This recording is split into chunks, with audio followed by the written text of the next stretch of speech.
Assalamualaikum warahmatullahi wabarakatuh. Sahabat yang dirahmati Allah sekalian. Pernahkah kalian mendengar kisah mengagumkan tentang seorang penunggang kuda yang membuat pasukan musuh gemetar? Ya, dia adalah Abu Mihjan Ats-Tsaqafi, sosok pemberani yang memiliki kisah pertobatan luar biasa di medan Qadisiyah.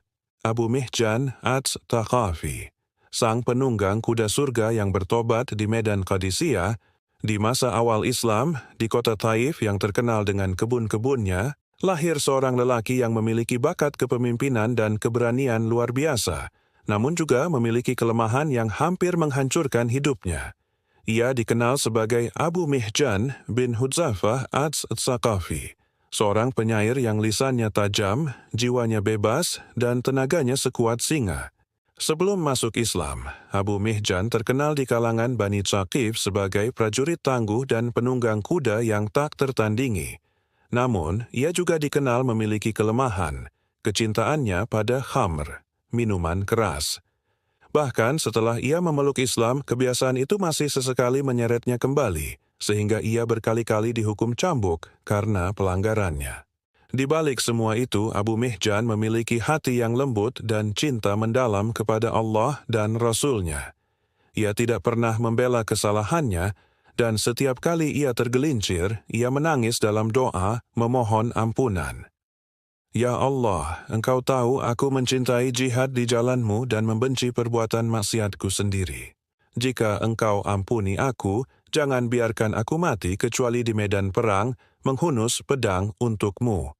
Dosa yang mengikat kaki. Di masa kekhalifahan Umar bin Khattab radhiyallahu anhu, pasukan Islam bersiap menghadapi kekaisaran Persia dalam perang besar di Qadisiyah, 336 Masehi.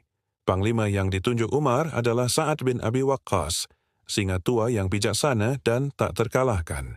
Abu Mihjan ikut berangkat sebagai prajurit. Namun, dalam perjalanan, kelemahannya kembali menyeretnya. Ia tergelincir dan meminum khamr dalam jumlah sedikit. Ketika perbuatannya diketahui, Sa'ad bin Abi Waqqas sebagai panglima menjatuhkan hukuman cambuk sesuai syariat, lalu mengurung Abu Mihjan di dalam kemah, agar ia tidak ikut bertempur sampai taubatnya jelas. Bayangkan, seorang prajurit sejati yang hidupnya untuk medan perang, kini hanya bisa mendengar dentuman pedang dari kejauhan, sementara dirinya terbelenggu di balik tali pengikat. Abu Mihjan menangis penuh penyesalan, bukan hanya karena rasa sakit dari cambuk, tapi karena ia kehilangan kesempatan untuk mati syahid. Di dalam kurungan, ia merintih kepada Allah, Ya Allah, jika Engkau bebaskan aku dari ini, aku berjanji tidak akan menyentuh khamr lagi, dan aku akan menebus dosa ini dengan darahku di medan jihad. Raya, kuda sang legenda. Di tengah pasukan Sa'ad bin Abi Waqqas, ada seekor kuda perang yang terkenal bernama Raya. Kuda ini sangat cepat, kuat, dan hanya ditunggangi oleh orang pilihan.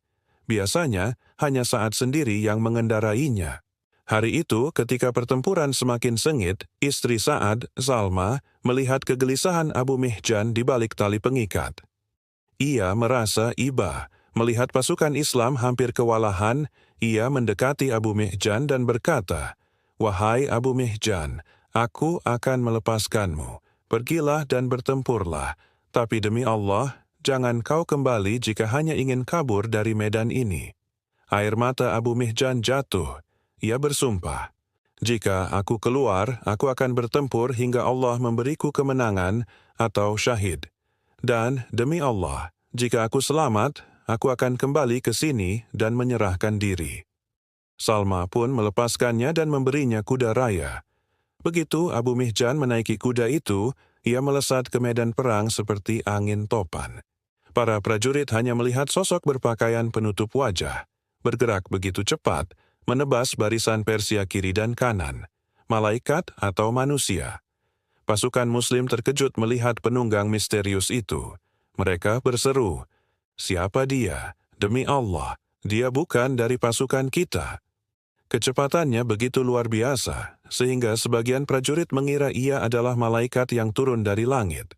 Setiap kali dia menyerbu di barisan Persia porak-poranda, Ia maju, mundur, lalu menyerang lagi tanpa kenal lelah. Sa'ad yang saat itu sakit dan mengatur strategi dari atas menara pengawas, melihat pemandangan itu, dengan kagum sekaligus bingung, ia berkata, "Jika bukan aku yang mengendarai raya, maka demi Allah, itu adalah Abu Mihjan. Tapi ia kini sedang terikat di kemah." Perang berlangsung sengit hingga menjelang sore. Berkat keberanian penunggang misterius itu, pasukan Persia mulai goyah. Janji yang ditepati. Setelah kemenangan sementara diraih, penunggang itu tiba-tiba menghilang dari medan perang. Ia tidak pergi melarikan diri, tapi kembali ke kemah, turun dari kuda raya, lalu mengikat kembali tangannya sendiri. Ketika Salma melihatnya, ia tertegun. Abu Mihjan berkata lirih, "Aku telah menepati janjiku. Jika Allah izinkan aku hidup, maka aku kembali untuk menerima hukuman yang layak." Saat dipanggil dan mendengar semua cerita dari istrinya, ia memandang Abu Mihjan dengan mata berkaca-kaca. Saat itu juga, saat membebaskannya tanpa hukuman dan berkata, "Demi Allah, aku tak akan menghukummu setelah apa yang kau lakukan hari ini." Taubat yang sejati. Abu Mihjan berdiri di hadapan Sa'ad dan seluruh pasukan, lalu mengangkat kedua tangannya ke langit. "Ya Allah, mulai hari ini aku bersumpah tidak akan menyentuh khamr lagi, karena Engkau telah membersihkanku dengan pedang dan darah ini." Semenjak hari itu, Abu Mihjan benar-benar meninggalkan khamr. Ia hidup sebagai prajurit yang suci dari dosa masa lalunya, mengabdikan sisa hidupnya untuk berjihad dan beribadah. Akhir yang mulia. Dalam beberapa riwayat disebutkan bahwa setelah Qadisiyah, Abu Mihjan terus ikut dalam berbagai ekspedisi jihad. Ia akhirnya gugur dalam peperangan lain, dengan pedang di tangannya dan kalimat tauhid di bibirnya. Sosok yang dulu terjatuh dalam dosa kini, diangkat derajatnya oleh Allah menjadi teladan bagi umat. Ia membuktikan bahwa taubat sejati bukan hanya kata-kata, tetapi pengorbanan jiwa dan raga. Pelajaran dari Abu Mihjan, kelemahan manusia tidak menutup rahmat Allah. Setiap manusia punya sisi lemah. Abu Mihjan jatuh berkali-kali, tapi tak pernah berhenti meminta ampun. Janji di hadapan Allah harus ditepati. Ia berjanji di dalam kurungan, lalu menepatinya dengan darah di medan perang. Keberanian yang menjadi tebusan dosa. Ia membuktikan taubatnya bukan dengan kata-kata, tapi dengan mengorbankan hidupnya untuk agama. Kepemimpinan yang bijaksana. Sa'ad bin Abi Waqqas menunjukkan keteladanan pemimpin yang melihat hati seorang prajurit, bukan hanya kesalahannya. Referensi klasik kisah ini diriwayatkan dalam kitab-kitab sejarah dan hadits terpercaya.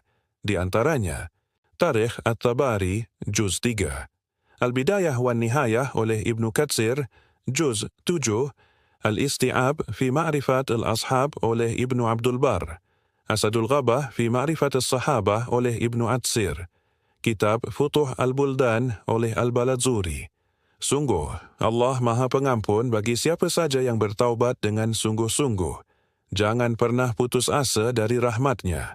Terima kasih telah menyimak kisah inspiratif ini. Jangan lupa subscribe Cerita Islam Masjid Taqwa dan share agar lebih banyak saudara kita yang mendapat manfaat. Wassalamualaikum warahmatullahi wabarakatuh.